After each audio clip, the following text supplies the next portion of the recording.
Hola chicos, ¿cómo están? Espero que estén muy bien. Les traigo pues la última clase del bloque, que sería el tema de dolor, y pues ya estarían listos para su DEPA. Entonces, pues si quieren vamos a empezar con la clase. Primero que nada, pues el dolor es un componente de muchos tipos de enfermedades, sobre todo enfermedades inflamatorias, y hay diferentes tipos de dolor. Por ejemplo, está el dolor neuropático, que tiene que ver mucho con los nervios, por ejemplo, cuando hay alguna compresión nerviosa, en la neuropatía diabética, ese tipo de dolor que se siente como eléctrico, o sea, como lo describen como que sienten choques eléctricos o algo así, o sensación como entumecida, algo así. Ese es como el dolor neuropático. También está el dolor somático, que es como el típico dolor como de que te pegan y tienes dolor. Está el dolor tipo cólico, como por ejemplo cuando estás enfermo del estómago y te dices, ay, me duele el estómago, es porque hay como que se está contrayendo, o igual como cuando tiene alguien diarrea, como se está contrayendo el músculo, se genera un tipo de dolor tipo cólico. Igual en la menstruación, este tipo de dolor es tipo cólico por la contracción del útero. Entonces, pues les digo, hay diferentes tipos de dolor y por ende hay diferentes tratamientos que se dan para tratar el dolor. Uno de ellos ya los vimos en clases pasadas, que son los AINES, o sea, estos ya no los vamos a tocar, pero los AINES también se utilizan para el dolor porque son analgésicos, o sea, quitan el dolor, antipiréticos, antiinflamatorios y algunos tienen propiedades antiplaquetarias, ¿ok? Pero pues como repaso. Entonces vamos a empezar con el primer tipo, bueno, el primer grupo de medicamentos que vienen en su temario, que son los agonistas de receptores opioides. Aquí vamos a ver dos fármacos, los cuales van a ser la morfina y el tramadol. Pero antes de ver las características propias de cada fármaco, vamos a hablar como en general de estos agonistas, o en general de los opioides, ni siquiera de los que se toman, sino los opioides. Entonces, hay que saber que hay diferentes tipos de receptores opioides, que básicamente estos están acoplados a una proteína G tipo I, o sea, inhibitoria. Y existen cuatro tipos, los cuales van a ser los tipo Mu, o que también se escriben así, o MOR, es lo mismo Mu o MOR, ese es un tipo de receptores, me voy a poner MOR. También están los delta, están los kappa y están los NOP-R, bueno, receptores NOP.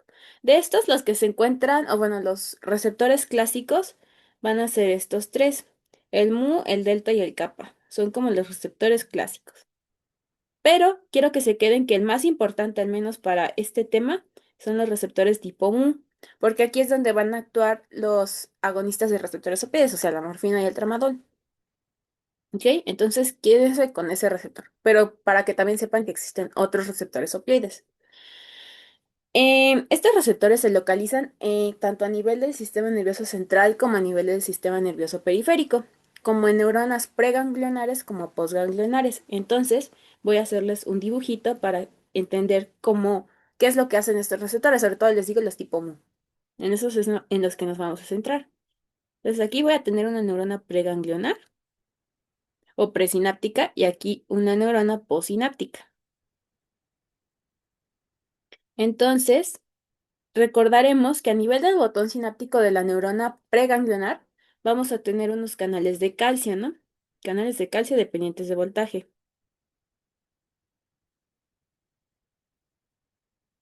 Ok. Y entonces, vamos a tener también nuestra vesícula llena de neurotransmisor, el que ustedes quieran. Aquí va a estar el neurotransmisor.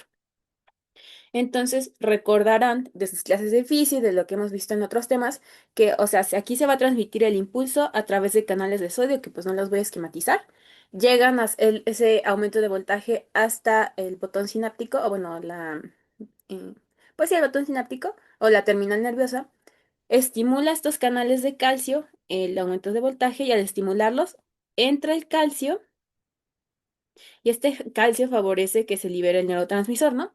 Eso es lo que ocurre normalmente a nivel de la neurona. Pero ahora vamos a ver qué es lo que hace los receptores opioides porque actúan justamente a este nivel. Entonces, voy a ponerlo de color, el receptor opioide de color como verde.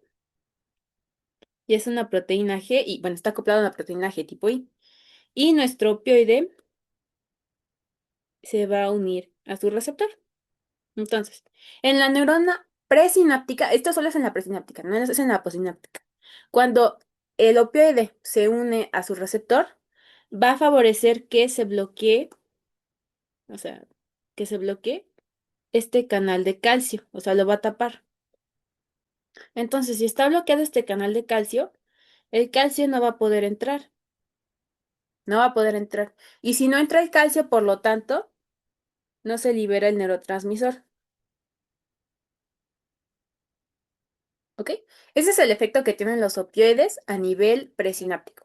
A nivel posináptico también van a tener acciones. Igual vamos a tener a nuestro receptor tipo mu. Aquí. Supongamos que se une el opioide y al unirse el opioide va a estimular la apertura de canales de potasio. Entonces estimula a canales de potasio. Y como sabemos que hay más potasio afuera, adentro de la célula que afuera, pues el potasio va a salir. Y si sale el potasio, se están perdiendo cargas positivas. Y eso se traduce adentro de la membrana con una disminución del voltaje. Entonces, a nivel de la neurona postsináptica, lo que va a ocurrir es que va a haber una disminución de la excitabilidad. Y no se va a transmitir el impulso nervioso o no va a haber como tal sinapsis, ¿ok? Entonces, eso es lo que hacen los opioides, por eso son como medio de más depresores del sistema nervioso, ¿ok? Porque aquí no se libera neurotransmisor, ya sea excitatorio o inhibitorio, y aquí pues no se va a transmitir el impulso. Eso es básicamente lo que hacen pues los opioides a este nivel, ¿ok? Ahora, también existen opioides, o sea, la morfina y el tramadol son opioides que se administran de manera exógena, o sea, que tú das el medicamento y te lo tomas. Pero nosotros, o sea, las personas, vamos a producir propios opioides endógenos, para que sepan, por eso es que tenemos receptores opioides. Entonces, los opioides endógenos van a ser las endorfinas, dinorfinas y encefalinas. ¿Ok? Y entonces, pues estos opioides también van a estimular estos receptores, pero les digo, también los opioides exógenos estimulan estos receptores y ocurre esto, que a nivel de la neurona presináptica inhiben la entrada de calcio y por ende la liberación del neurotransmisor y a nivel de la neurona postsináptica favorecen que haya una salida de potasio disminuyendo así la excitabilidad. ¿Ok? Esos son como los efectos de los opioides a nivel de las neuronas. Entonces, ahora sí vamos a hablar como tal de los agonistas opioides. Entonces, agonistas opioides. Igual, en general, o sea, vamos a ver como las características ya particulares de los opioides, más que nada a nivel de su farmacocinética, pero por ejemplo, los efectos que generan son prácticamente los mismos. Tal vez unos sean más potentes que otros, por ejemplo, la morfina es más potente que el tramadol, pero pues los dos pueden tener estos efectos. Entonces, su mecanismo de acción, ya lo vimos, básicamente es que son agonistas selectivos para los receptores opioides tipo mu, ¿ok? O MOR. Y entonces, al estimularlos, lo que generan es que, uno, bueno, producen analgesia, por eso lo estamos viendo en este tema,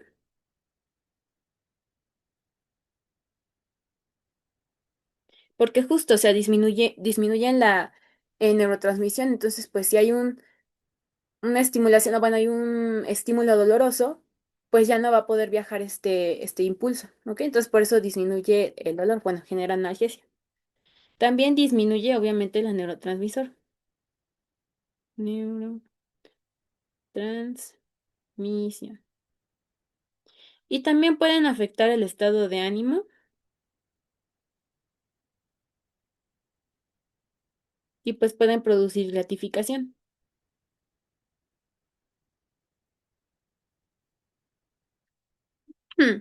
Ahora, ¿qué efectos, pues, relativamente negativos pueden tener estos opioides? Bueno, esto no es tan negativo, pero son como, o sea, voy a mezclar algunos efectos, pero pues generan primero una sensación de euforia, les decía, generan gratificación, euforia. Esto es sobre todo como a nivel de intoxicación, pero generan euforia. También pueden generar somnolencia y sedación, porque justamente están deprimiendo como el sistema nervioso central, o sea, están deprimiendo la neurotransmisión, por eso es como que generan esta somnolencia. Pueden generar una depresión respiratoria por esto mismo, y esto sí es muy importante, porque por esto mismo hay que tener precaución en pacientes que tengan EPOC, asma, síndrome de apnea obstructiva del sueño, hipertensión pulmonar,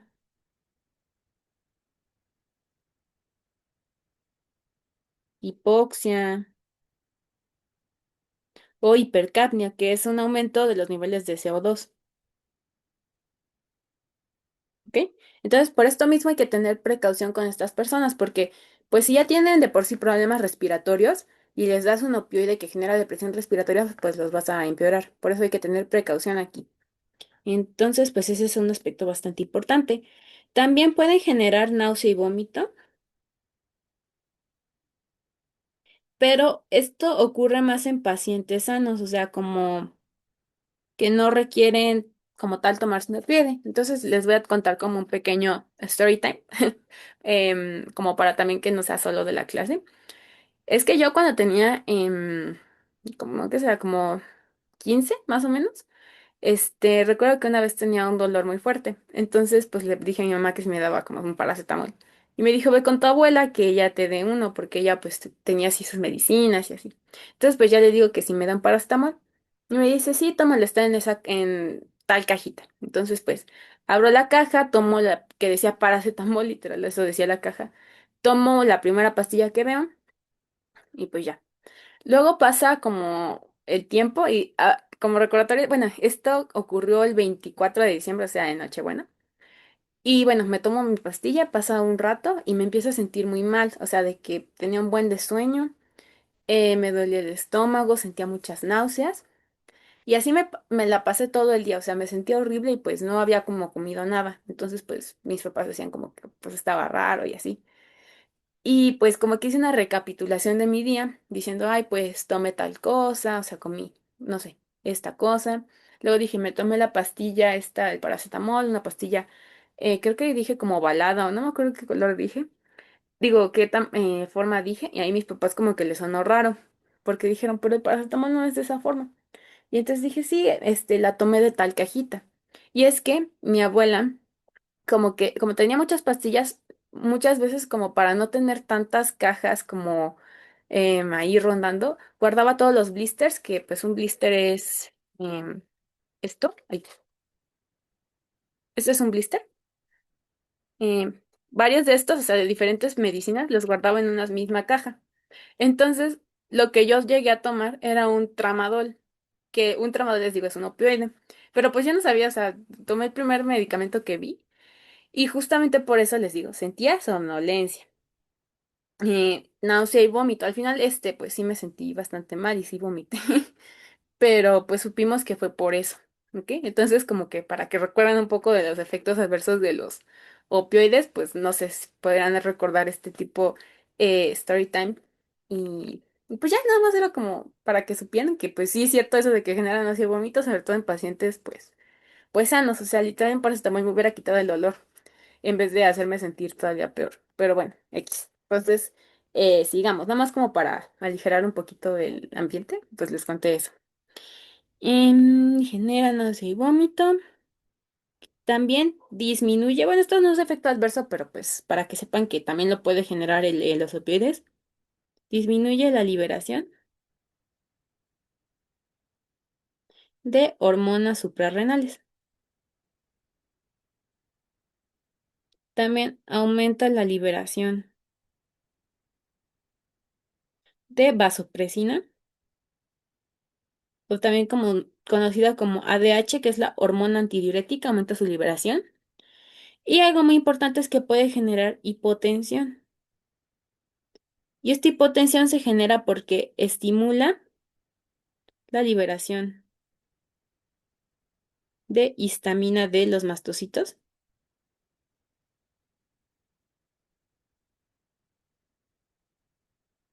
Y esta estimulación de, bueno, la liberación de histamina estimula que haya vasodilatación. Entonces, si hay vasodilatación, me genera hipotensión. ¿Ok?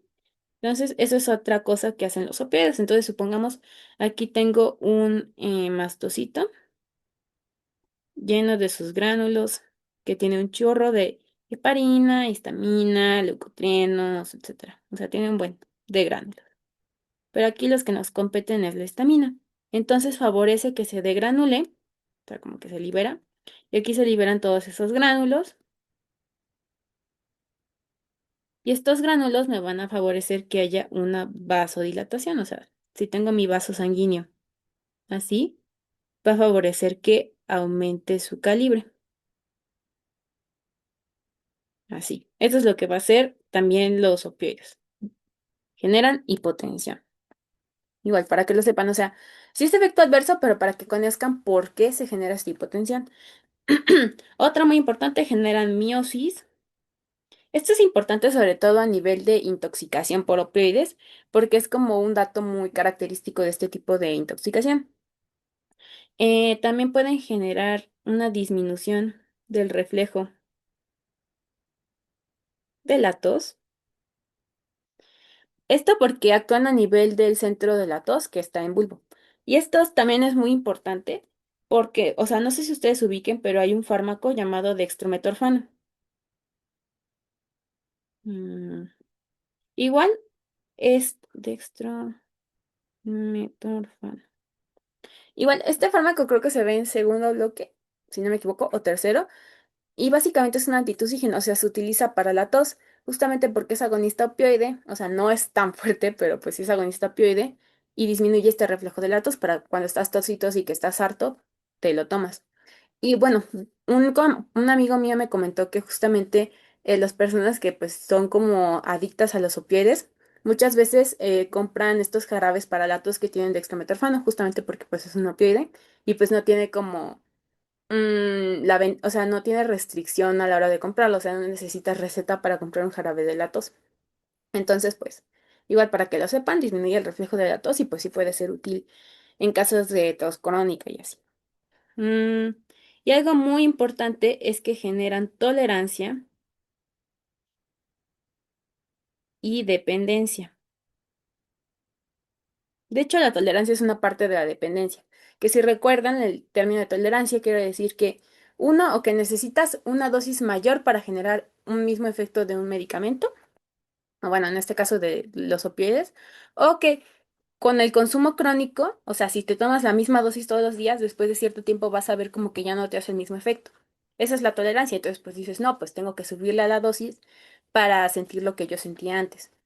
Entonces, pues eso sí es bastante importante. Ay, perdón. Por eso, como que sí tienen una venta restringida y con receta los opioides. O sea, sí son como medio peligrosos en ese aspecto, porque sí te puedes volver dependiente y generar una adicción hacia ellos.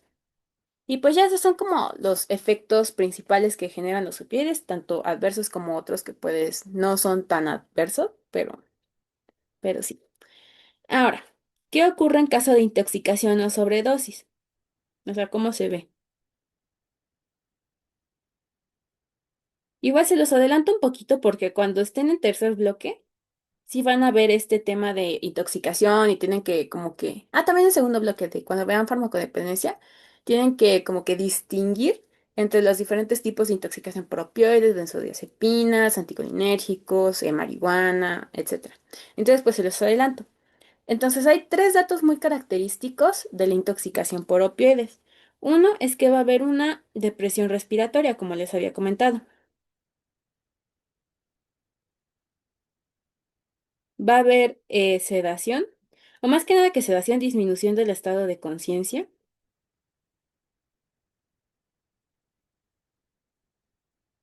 y va a haber miosis, que lo describen como pupilas puntiagudas.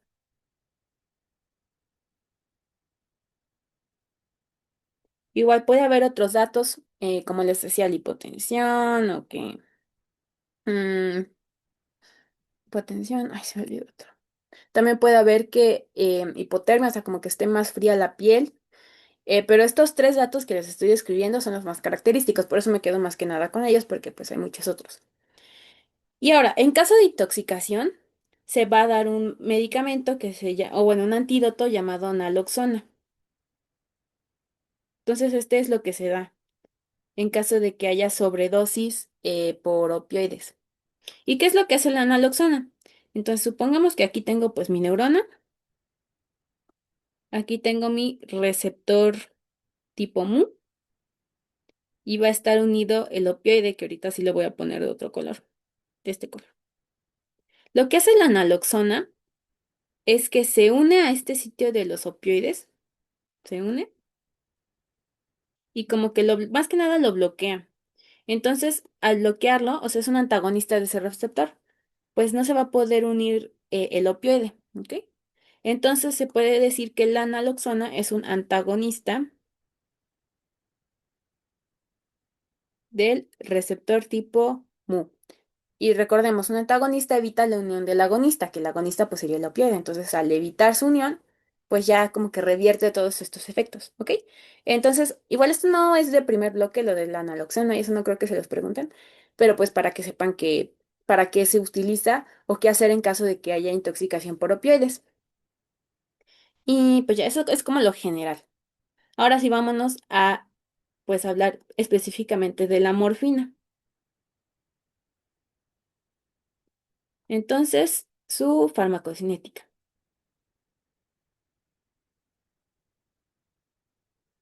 De hecho, la morfina es un opioide bastante fuerte. Les digo, a comparación del tramadol, este sí es más fuerte. No es tan fuerte como, por ejemplo, el fentanilo, que igual es otro tipo de opioide. O sea, en los libros dicen que la morfina es como un agonista parcial con relación al fentanilo, pero de igual manera la morfina es muy fuerte. Por eso igual em, necesitas una prescripción para que te puedan vender morfina en la farmacia. O sea, no es como que digas, ay, quiero un tantita morfina y se la dan. O sea, no. Son fármacos controlados. Entonces, vamos a hablar sobre su absorción. Tiene una buena absorción en el tubo digestivo. La comida disminuye su absorción. Tiene una biodisponibilidad que va del 25 al 40%. Y esta biodisponibilidad es relativamente baja porque pasa por un metabolismo de primer paso.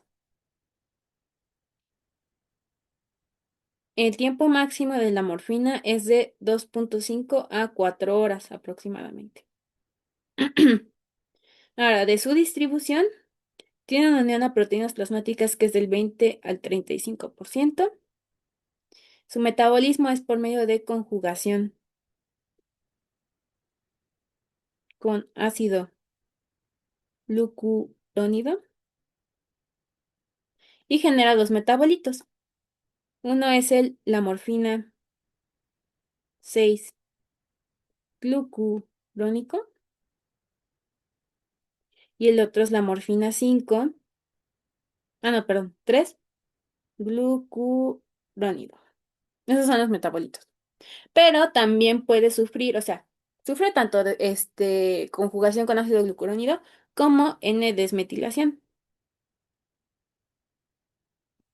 Y por medio de la N-desmetilación va a pasar a ser normorfina, que es otro metabolito.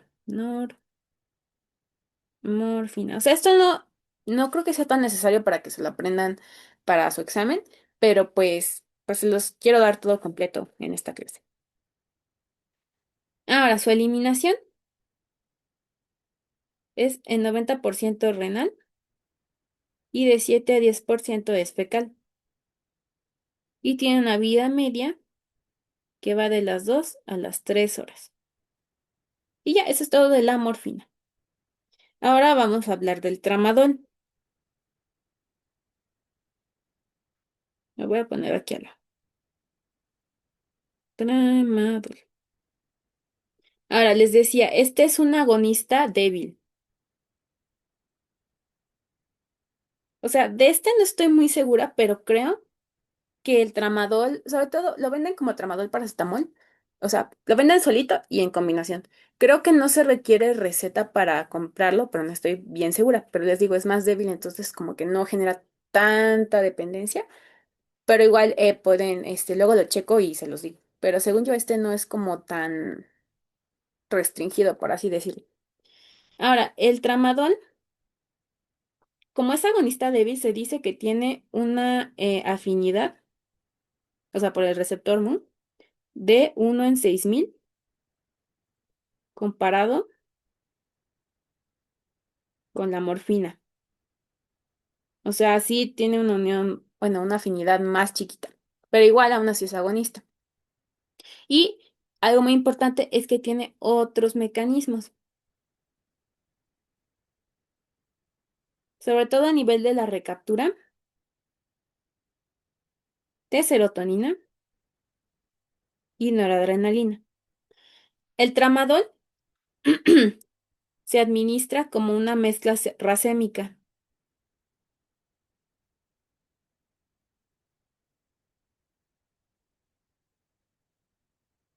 ¿Esto qué quiere decir? Que contiene dos enantiómeros. Entonces vamos a entender esto. Básicamente una mezcla racémica es como una imagen en espejo, o sea, como la estructura molecular del tramadol es en espejo, o sea, quiere decir como por ejemplo que un enantiómero, se tiene un enantiómero que es positivo y otro negativo, y como es una imagen especular es como las manos, o sea, que son iguales, por así decirlo, pero no, como que no empalman, o sea, si tú pones así las manos, pues aquí está el pulgar y aquí está el meñique, o sea, como que no encajan, por así decirlo, pero sí generan una imagen de espejo, así sí encaja, ¿ok? Entonces se van a tener, esa es como una mezcla racémica y cada enantiómero, pues es la mano, por ejemplo, la mano derecha y la mano izquierda, ¿ok? Eso es para como en conceptos básicos. Entonces, cada enantiómero va a tener diferentes como acciones. Entonces vamos a tener, les decía, un enantiómero positivo.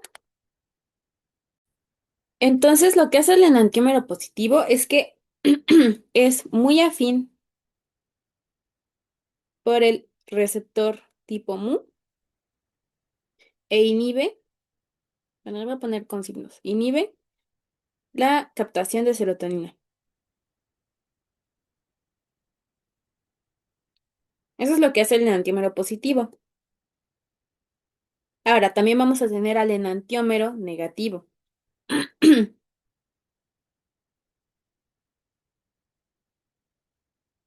Y lo que va a hacer este enantiómero es que aumenta la captación de noradrenalina y estimula a los receptores alfa 2, que esos son a nivel de neurona. Nada más se los comento para que sepan que el tramadol tiene otros efectos, además de el de agonismo de los receptores opioides. Y pues ya, eso es como algo extra que tiene el tramadol.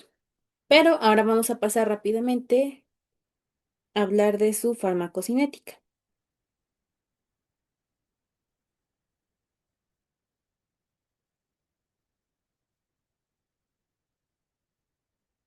Entonces, con respecto a su absorción, tiene biodisponibilidad que va del 68 al 75%. La Tmax es de 1 a 2,3 horas. Su distribución tiene una unión a proteínas plasmáticas del 20%. Su metabolismo es hepático por medio del CYP 2D6 y 3A4. También sufre conjugación y va a dar un metabolito activo, que es el 0-desmetiltramadol.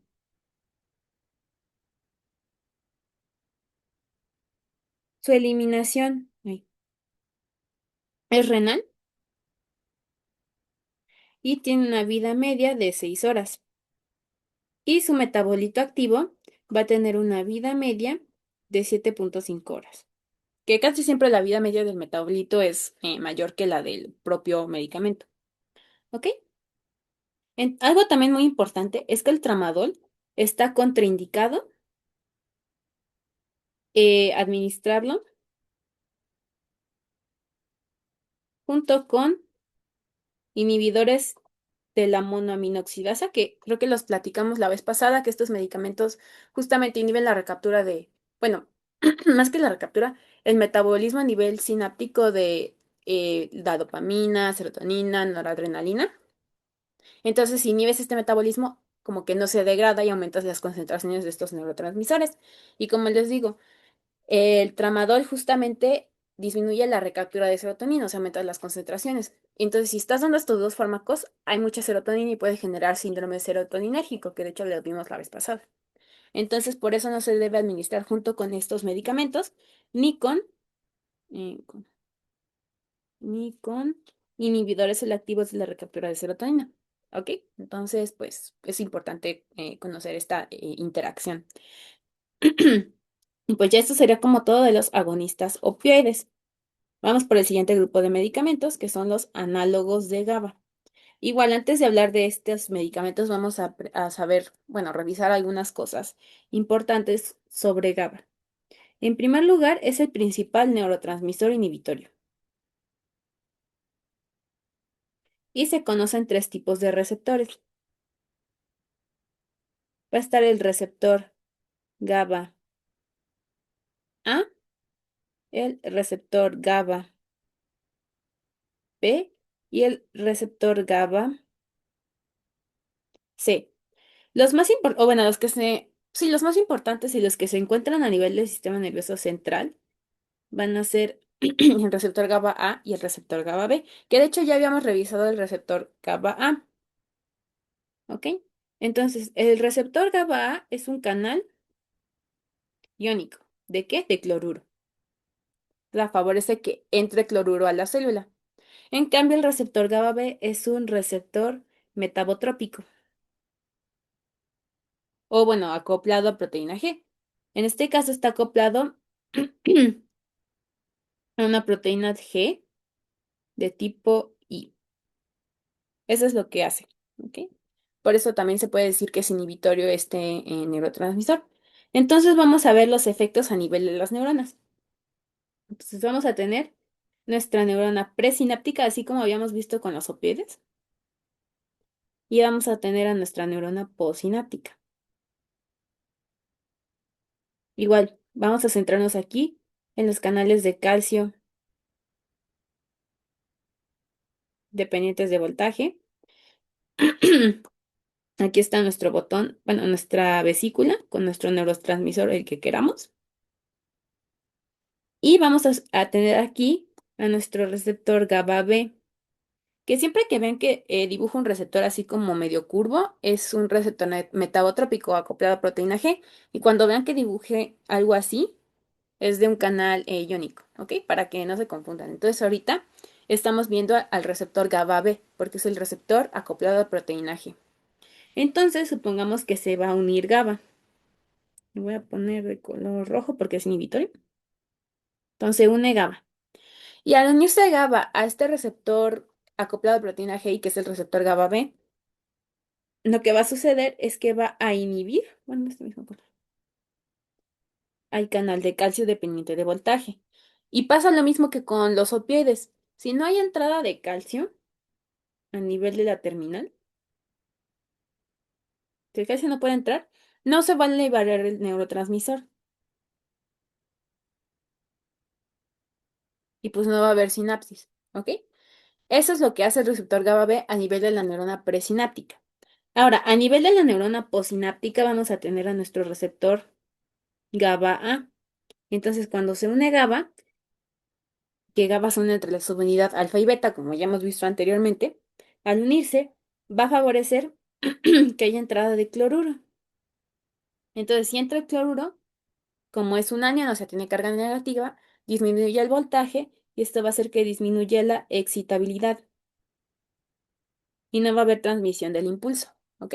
Entonces, estos son como los efectos que tiene GABA a nivel de las neuronas. El GABA B inhibe la entrada de calcio, bueno, el canal de calcio, y pues no se libera el neurotransmisor. Y el GABA A favorece que haya entrada de cloruro y esto disminuye la excitabilidad de la neurona, ¿ok? Entonces, por eso, GABA es un neurotransmisor inhibitorio. Y pues sí. Ahora vamos a hablar acerca, ahora sí, de los análogos de GABA, que en este caso vamos a ver que hay dos, que es la pregabalina y la gabapentina. ¿Cuáles son sus usos clínicos? Estos se utilizan mucho para como fármacos anticrisis, que antes se lo denominaban anticonvulsivos, ese tipo de medicamentos, pero pues ya no se utiliza esa terminología. La correcta es decir fármacos anticrisis, o sea, se utiliza para el tratamiento de las convulsiones, porque justamente como son inhibitorios, o sea, ahorita vemos bien su mecanismo de acción exacto, pero como disminuyen esta transmisión neuronal, por eso como que no hay tanta actividad a nivel cerebral y eso disminuye que haya convulsiones. Por eso se utilizan como fármacos anticrisis. También se utiliza mucho para el dolor neuropático, que les decía es como dolor de los nervios en sí, como podría ser para la neuropatía diabética.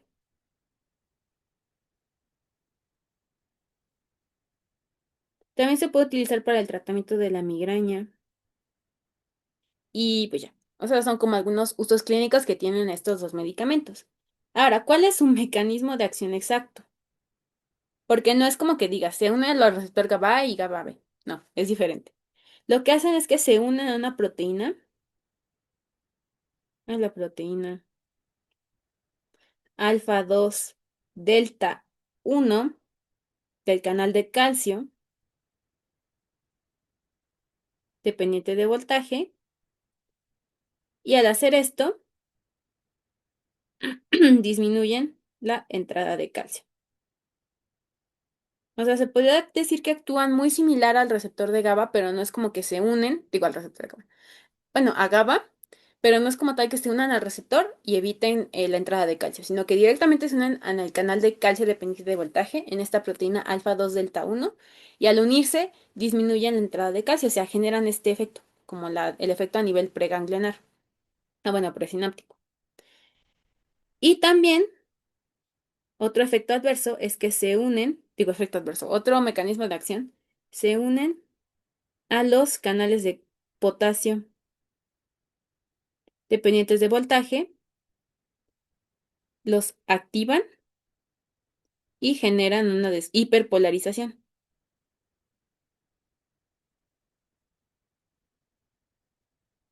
Y al hacer esto, por lo tanto, disminuye el voltaje.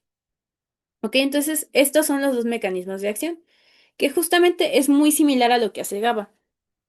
En la neurona presináptica evita que el calcio entre y a nivel de la neurona posináptica favorece que haya entrada de potasio.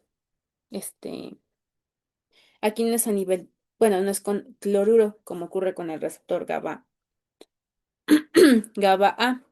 ¿Ok? Pero es muy similar porque justamente si estimulas canales de potasio, supongamos que estos son de color rosita aquí, estos son canales de potasio. Si tú los estimulas, hay más potasio adentro que afuera y por ende va a salir el potasio. Y si sale el potasio, estás perdiendo cargas positivas y eso hace que pues se disminuya el voltaje. ¿Ok? Entonces, si ven, no hacen lo mismo que GABA, o sea, exactamente lo mismo de que se une a su receptor y lo estimula y genera todos estos cambios, sino que actúa más a nivel como ya en sí de los canales tanto de calcio como de potasio. ¿Ok? Entonces, ese es su mecanismo de acción de la pregabalina y la gabapentina. Ahora, ¿qué efectos adversos pueden tener estos medicamentos? Que hasta eso no generan efectos adversos tan serios como podrían ser los opioides, pero son los siguientes. Generan somnolencia. Yo he tomado pregabalina y sí, sí genera muchísimo sueño. Em, y hasta luego, hasta el día siguiente te quedas como con una sensación residual de cansancio. Entonces, sí, o sea, no son somníferos, pero sí generan somnolencia y se pueden utilizar para el insomnio. O sea, también ese es como otro uso que pueden tener. Pueden generar como mareo, ataxia, o sea, de que no estás como, no caminas bien, o sea, como que estás medio descoordinado, una marcha táxica, y pueden generar, como les decía, fatiga, que es como ese, lo residual de al día siguiente, o sea, si te lo tomas en la noche al día siguiente, como que sí te vas a sentir medio fatigado, cansado, Entonces, esos son como los efectos adversos que tienen estos medicamentos. Ahora, de estos dos fármacos, el más potente es la pregabalina. La gabapentina no es tan potente. Y pues vamos a hablar de su farmacocinética. Entonces vamos a empezar por la pregabalina.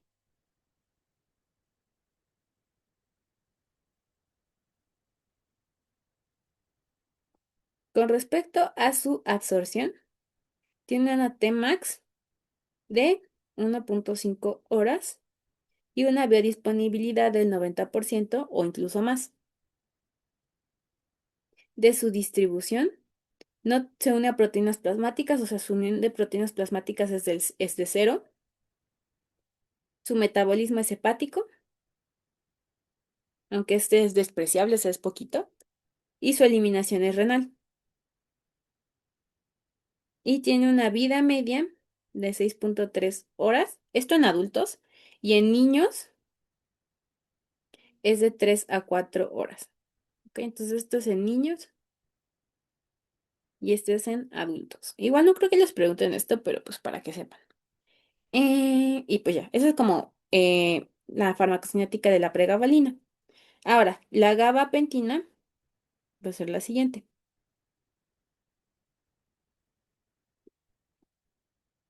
De su absorción, tiene una Tmax de 8 horas, una biodisponibilidad que es del 27 al 60%. De su distribución igual no se une a proteínas plasmáticas. En el metabolismo importante no se metaboliza. Y su eliminación es tanto fecal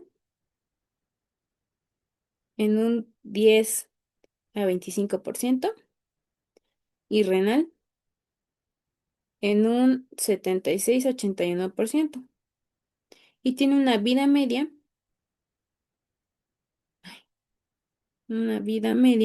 que es de 5 a 7 horas. ¿Ok? Esto sería como todo de estos medicamentos. Y pues siento que es fácil recordar que son los análogos de GABA por su nombre, por eso de pregabalina y gabapentina. Entonces son análogos de GABA. Pero sí recuerden su mecanismo de acción, o sea, no es igualito a lo de GABA, que se une a sus receptores GABA A y GABA B, ¿no? Es diferente, pero sí realizan acciones muy similares. ¿Ok? Entonces, para que lo tomen en cuenta. Y pues ya, eso sería como todo de este grupo de fármacos. Ahora vamos con los siguientes, que son los bloqueadores de canales de sodio. Entonces, antes de empezar igual con estos medicamentos, hay que conocer algo. O sea, sobre todo son de sodio dependientes de voltaje, estos canales. Entonces, aquí les dibujé este canal de sodio. Sin embargo, o sea, si ven, están diferentes. Y esto no quiere decir que sean tres canales diferentes, es el mismo, pero como en diferentes periodos de tiempo, por así decirlo. Si vemos, aquí vamos a tener dos compuertas. Esta compuerta es la de inactivación y esta compuerta de acá es la compuerta de activación. Que esto yo creo que ya lo vieron en fisio, pero igual se los doy. Entonces, hay que saber que el canal de sodio dependiente de voltaje va a tener tres tipos de estadios. El primer estadio va a ser el canal cerrado, que es este primero. O sea, la compuerta de inactivación está como bloqueándole el paso al sodio. O sea, si está aquí el sodio y entra, pues no puede pasar. Luego vamos a tener aquí al canal abierto. Y aquí pues sí se puede ver como que sí podría entrar el sodio. Y después va a estar inactivo, porque la compuerta de inactivación está pues bloqueando el paso. Ahora, algo importante es que el canal en su conformación inactiva es insensible a cambios de voltaje. Entonces, si se acuerdan de cómo se ve el potencial de acción, vamos a tener como un umbral, ¿no? Supongamos que está aquí. Entonces, antes del umbral, los canales van a estar cerrados, o sea, no va a entrar sodio. Pero mm, bueno, una vez que se pasa este umbral, o sea, se llega aquí, los canales van a abrirse. Entonces van a estar abiertos. Y por eso entra todo el sodio y al entrar el sodio, pues aumenta el voltaje, ¿no? pero va a llegar un punto en el que estos canales se van a inactivar. Y al inactivarse, justamente, pues ya no importa que siga aumentando el voltaje, ya no va a seguir aumentando, o sea, aumentando, aumentando, aumentando. Por eso se ve que vuelve a disminuir el voltaje y es insensible a estos cambios de voltaje hasta que vuelvan a estar cerrados. ¿Ok? Entonces, este es el paso normal de los canales de sodio. Cerrado, abierto, inactivo y luego vuelve a estar cerrado, abierto, inactivo. ¿Ok? Es como un ciclo vicioso. Eso es lo que ocurre. Entonces, ahora sí, ya sabiendo esto, vamos a hablar sobre un fármaco que se llama carbamazepina.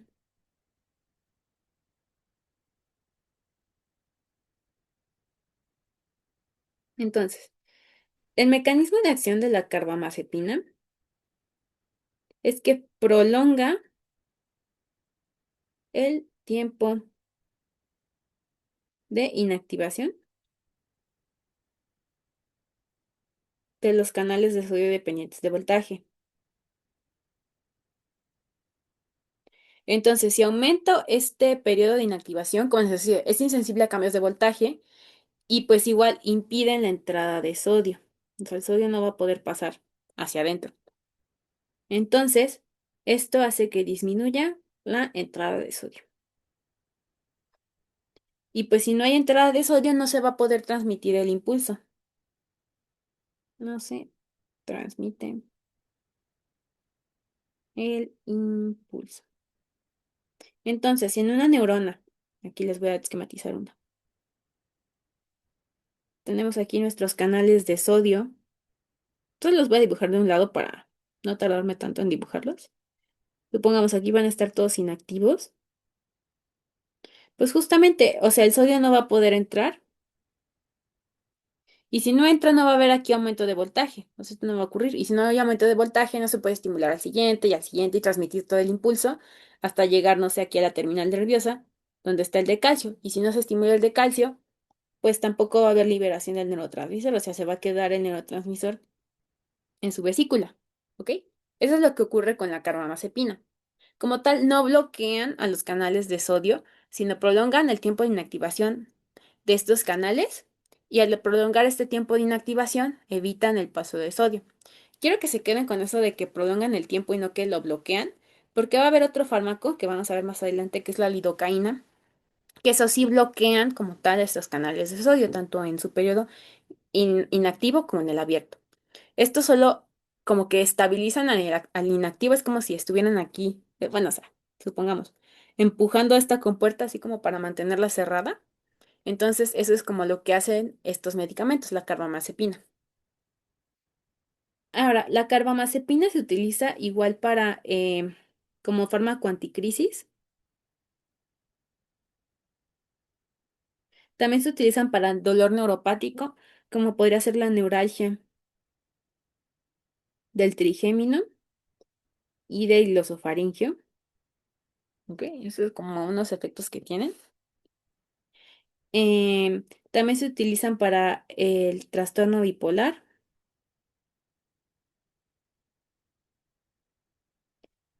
y, pues, decía, dolor neuropático.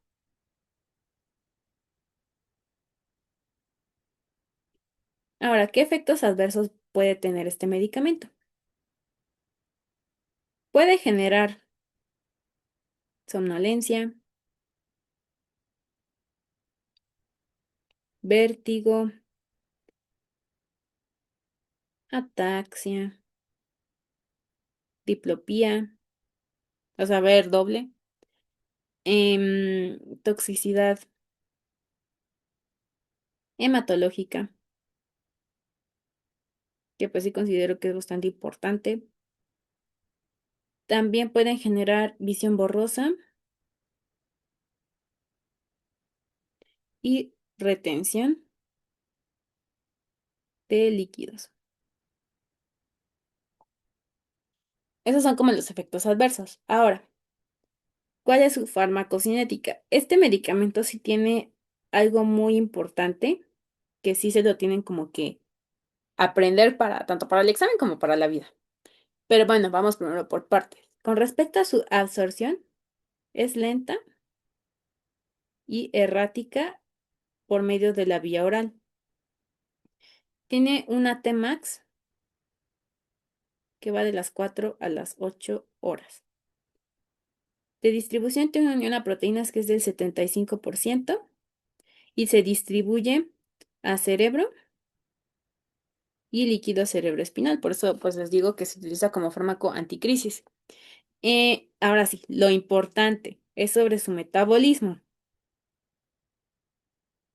Bueno, en primer lugar es hepático, pero lo que sí verdaderamente importa es que es un inductor del CYP3A4, CYP12 y de UGT. Ahora, recordando sus clases de farmacocinética, sobre todo en la parte de biotransformación y metabolismo, recordemos que un inductor, supongamos que tengo aquí a mi CYP, el 3A4. Entonces, pues tiene como una forma de trabajo normal, o sea, va metabolizando los medicamentos como a su ritmo, por así decirlo. Entonces, cuando tú das un inductor, es como si, por así decirlo, el CYP, en este caso el 3A4, el 12 y la UGT, se tomara, no sé, una Monster y estuviera como hiperactivo. Entonces, como que los inductores potencian a el CYP. Entonces, lo potencian, hacen que si algo se metabolizaba como de esta manera, tú al dar el inductor se va a metabolizar muchísimo más rápido. O sea, sí. Si se tardaba en metabolizar algo 2 horas, al dar el inductor se va a metabolizar, supongamos, en 1 hora. Entonces, eso hace que si tú administras fármacos que se metabolizan, por decir 3A4, 12 y UGT, al mismo tiempo que la carbamazepina, no va a durar tanto su efecto en el cuerpo, rápidamente se van a inactivar y van a disminuir sus concentraciones. Esto es muy importante porque, por ejemplo, los anticonceptivos orales se metabolizan por este medicamento, digo, por este CYP. Y si tú das al mismo tiempo carbamazepina, no va a durar el tiempo que tiene que durar. Entonces, pues tienes más riesgo de que la persona pues quede embarazada, aunque esté tomando anticonceptivos, porque estás haciendo que se metabolicen muchísimo más rápido. Entonces, por eso hay que tener precaución de administrar fármacos que se metabolicen junto con que se metabolicen por este complejo, el CYP3A4, 12 y UGT. Les digo, el más importante, o que de hecho viene en el Goodman y también como que creo que lo han preguntado, son los anticonceptivos orales. Entonces, esto sí grábenselo. Eso sí es súper importante. Les digo, para la vida y también para pues el examen, que es lo que ahorita más como que les importa. Em, y ya por último, de su eliminación, es fecal en un 28%, renal en un 72% y su vida media va de 12 a 17 horas. Ah, y algo muy importante, se me olvidó decirles que tiene un metabolito activo, que es la carbamazepina 10-11 epóxido. Y es activo y por ende va a tener una vida media más larga, que es de 34 horas. Y pues ya, eso sería todo de la carbamazepina. Y pues ya, el siguiente serían los inhibidores de la recaptura de neurotransmisores, que van a ser los antidepresivos tricíclicos. Entonces, el que vamos a revisar en este momento sería la amitriptilina, que les digo es un antidepresivo tricíclico. Entonces, estos antidepresivos van a tener un montón de mecanismos de acción. Entonces, vamos a ver cada uno, porque en el tema eh, ¿cómo era? De inflamación, bueno, no era inflamación, sino en migraña, veíamos que justamente aumentaba, bueno, inhibía la recaptura de serotonina y aumentaba su concentración. Y eso fue lo único que vimos porque yo les dije que en este tema de dolor íbamos a ver más a fondo su mecanismo de acción. Entonces, el primero, como ya habíamos visto, es que inhibe la recaptura de serotonina y también de noradrenalina, ya que va a inhibir al CERT y al NAT, o bueno, CERT y NET.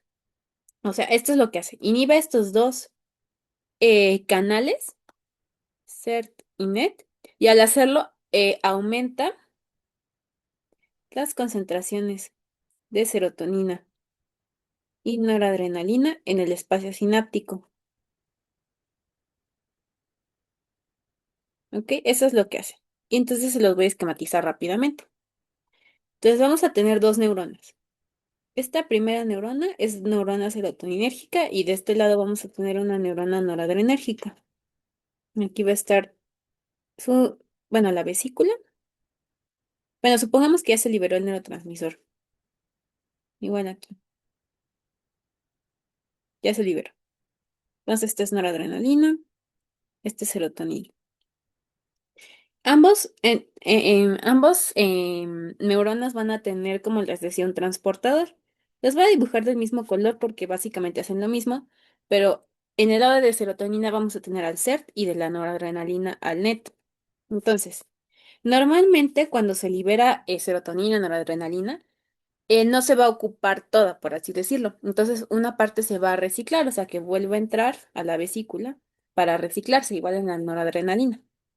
Entra para reciclarse. Eso ocurre de manera normal. Cuando uno da un antidepresivo tricíclico, justamente se inhibe esta recaptura.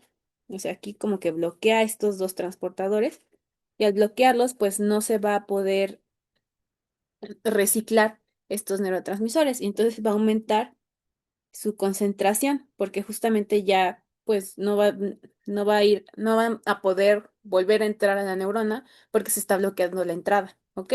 Ese es uno de, bueno, dos de sus mecanismos de acción, ¿ok? Ahora, otros mecanismos de acción que tienen es a nivel de receptores. Uno es que son antagonistas de receptores de histamina H1. Entonces, estos receptores H1 básicamente participan mucho en el sueño vigilia, bueno, en ese ciclo de sueño vigilia, también en el apetito.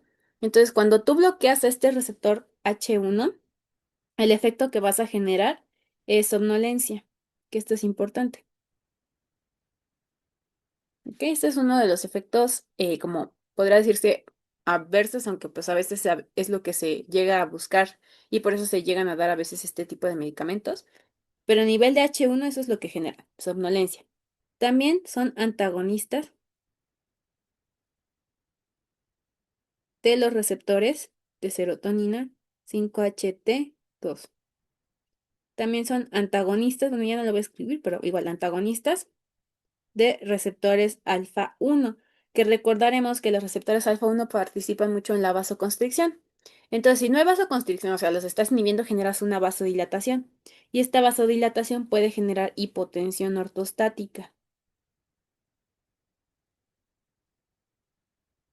Entonces, pues sí hay que tener cuidado con estos medicamentos, sobre todo en adultos mayores, porque pues se pueden caer al levantarse. O sea, quiere decir que hipotensión ortostática, estás sentado, te levantas y como que te da un bajón que hace que te marees, etcétera, porque se te bajó la presión.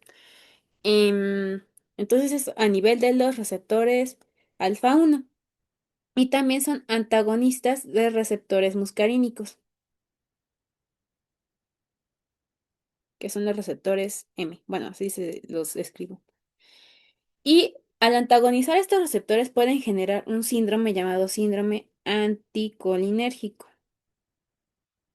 porque recordemos que los receptores muscarínicos son receptores de acetilcolina. Entonces, si los estás bloqueando, pues son anticolinérgicos, o sea, el síndrome anticolinérgico. ¿Y qué características tiene? Uno puede generar gerostomía, que significa que la boca está seca o la siente seca. También pueden generar taquicardia, porque justamente recordemos que la acetilcolina forma parte del sistema nervioso parasimpático que media como funciones más, por así decirlo, como en estado de relajación. Entonces, lo contrario al estado de relajación es como la activación. Entonces, pues, si generas como bradicardia, por así decirlo, con el sistema nervioso parasimpático, lo contrario sería pues una taquicardia, ¿no? También pueden generar retención urinaria, porque igual el sistema nervioso simpático, digo parasimpático, favorece justamente que generen esas funciones como relajación del esfínter, tanto anal como vesical, y también una contracción de la pared, entonces pues por eso favorece que vayas al baño. Y si no tienes esto, vas a tener una contracción del esfínter, relajación de la pared y por eso vas a tener una retención urinaria. De hecho, por eso se utiliza también para el tratamiento de la enuresis infantil, que enuresis es cuando se hacen pipí en la cama los niños. Entonces, pues a veces esa es una de las indicaciones que vienen de este tipo de medicamentos. También pueden generar estreñimiento por esto mismo que les decía, estreñimiento. Y también pueden generar midriasis, y esta midriasis puede generar asimismo una visión borrosa. ¿Ok? Entonces, pues estos medicamentos sí tienen un buen de efectos adversos. Entonces sí hay que tener precaución con ellos. Ahora, entonces los usos que va a tener, que van a tener estos antidepresivos, bueno, en este caso es la amitriptilina, van a ser uno, menos usos clínicos.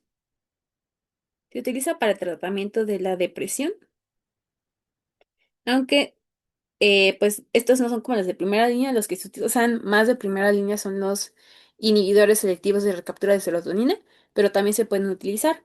También para el tratamiento del insomnio, porque les digo, generan somnolencia al bloquear a los receptores H1, aunque se utilizan en dosis más bajitas, tal vez no en dosis antidepresivas. Igual se utilizan para el tratamiento de la migraña, como habíamos visto en la clase pasada, e igual, las dosis que se utilizan para el tratamiento de la migraña son menores a las que se utilizan para efecto antidepresivo, o sea, se utilizan dosis bajitas. También se pueden utilizar para el tratamiento de colon irritable y ya. O sea, también tiene otros usos, pero esos son como algunos de ellos. Y también para el tratamiento de trastornos dolorosos, que pues es lo que nos compete aquí. Ahora, algo importante es que estos medicamentos no se deben utilizar, bueno, o se debe tener precaución, pero más que nada no se deben utilizar en pacientes adultos mayores, justamente por esto de que generan hipotensión ortostática, porque puede generar caídas, y también porque se ha visto que generan deterioro cognitivo, o por ejemplo, si alguien ya adulto mayor tiene deterioro cognitivo, pues se los puede empeorar. Entonces, por eso ahí no se deben utilizar este tipo de medicamentos. Y pues ya, a ver, ahora farmacocinética.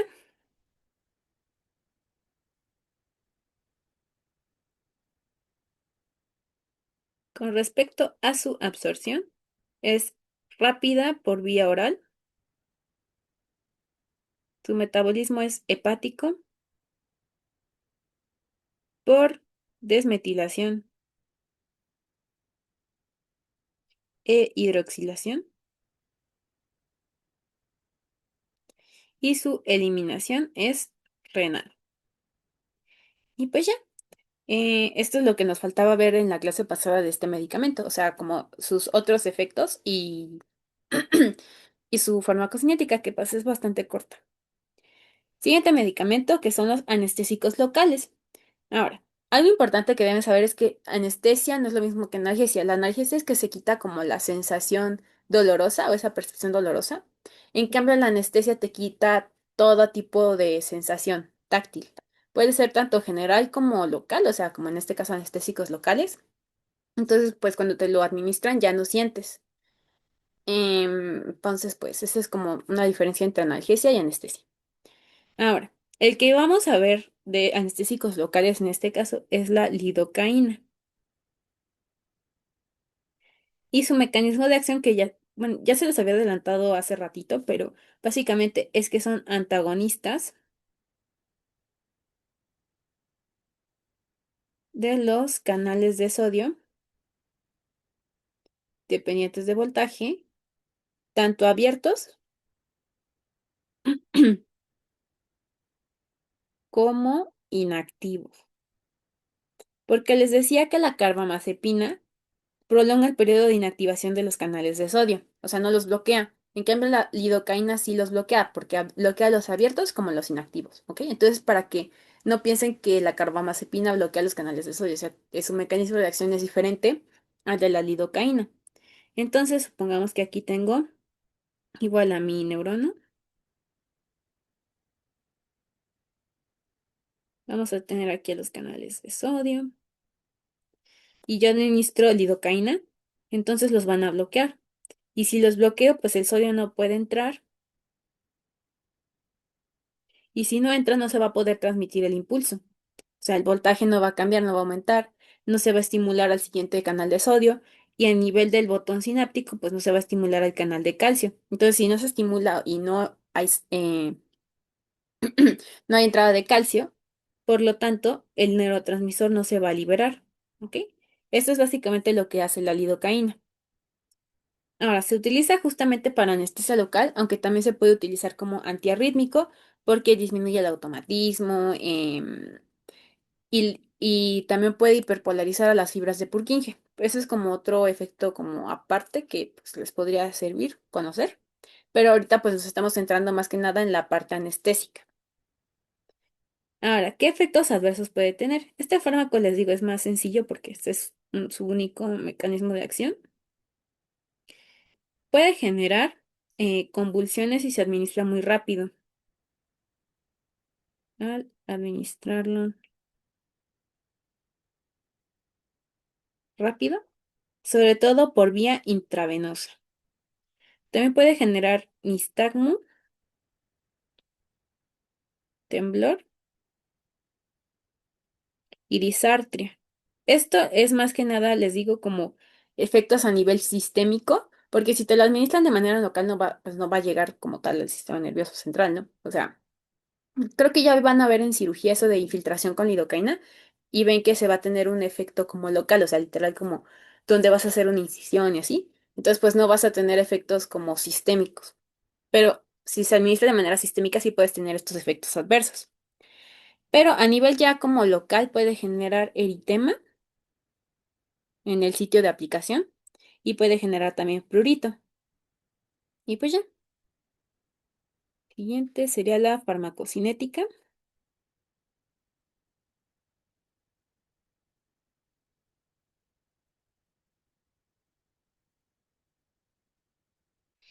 Con respecto a su absorción, tiene una Tmax de 30 minutos a 2 horas. De distribución tiene una unión a proteínas plasmáticas de 60 a 80%.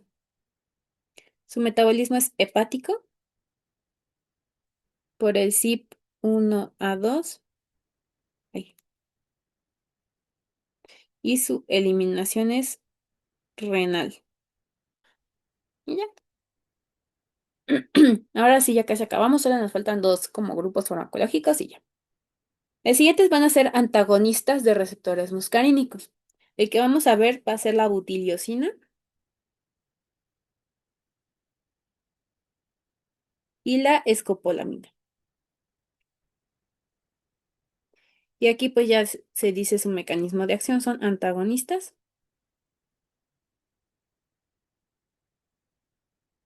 competitivos. Esto quiere decir que si aumentas la concentración del agonista lo puedes desplazar al fármaco de receptores muscarínicos, sobre todo a nivel visceral. Entonces, los efectos que vas a generar al antagonizar estos receptores muscarínicos es que relajan el músculo liso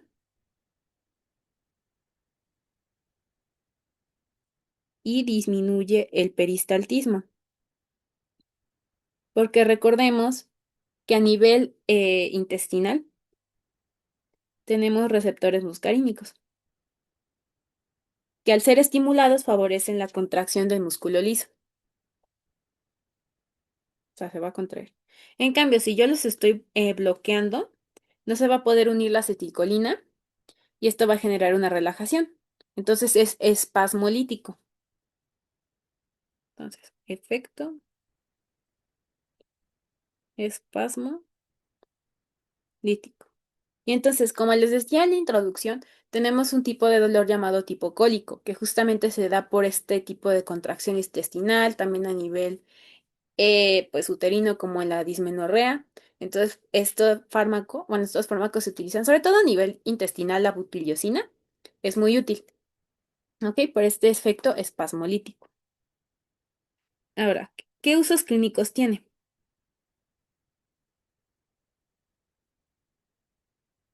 Uno, les digo, es antiespasmolítico o antiespasmódico, gastrointestinal y se utiliza para el dolor tipo cólico. También les digo, se utiliza para el tratamiento de la dismenorrea.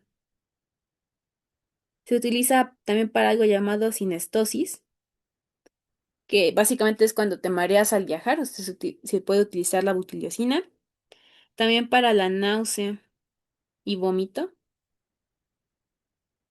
Y pues ya, o sea, les digo, esto es como tal para dolor tipo cólico. Esos son como sus usos. ¿Qué efectos adversos va a tener?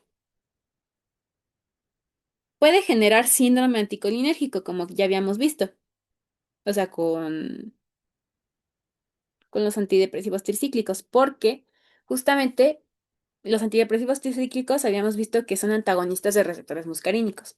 Y asimismo, la butiliocina y el escopolamina son antagonistas de receptores muscarínicos. Entonces van a generar gerostomía, taquicardia, retención urinaria, estreñimiento, justamente porque como no hay motilidad intestinal, pues no se va a poder, bueno, va a haber una relajación y como que no se va a poder defecar como tal, ¿ok? Entonces también genera eso, la midriasis y visión borrosa.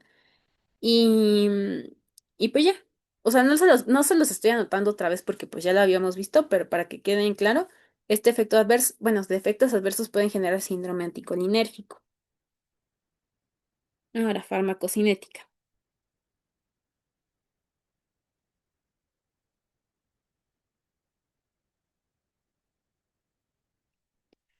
Su absorción tiene una Tmax aproximadamente de 24 horas, o sea, en un lapso de 24 horas alcanza su Tmax. No se especifica en qué hora, pero más o menos es así. Y de su eliminación es renal con una vida media de 9,5 horas. Y ya. Ahora, ya vamos para el último fármaco, que es el metocarbamol, que pues este como que se denomina en otros en su temario. Metocarbamol, que como tal su mecanismo de acción es desconocido, así viene, desconocido, pero de efectos, o sea, no sé por medio de qué mecanismo de acción genera sus efectos, pero los efectos que genera es que genera depresión del sistema nervioso central y relajación muscular del músculo esquelético. O sea, si vimos en la butiliocina, es más que nada a nivel de músculo liso, pero el metocarbamol es a nivel del músculo esquelético, ¿ok? Que ya habíamos visto es como el que genera todas las acciones voluntarias. Se utiliza, pues, por ejemplo, para el tratamiento de contracción muscular, como cuando dices, ay, estoy todo contracturado, para eso se utiliza el metocarbamol.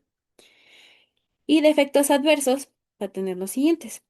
Puede generar justamente somnolencia por esta depresión del sistema nervioso.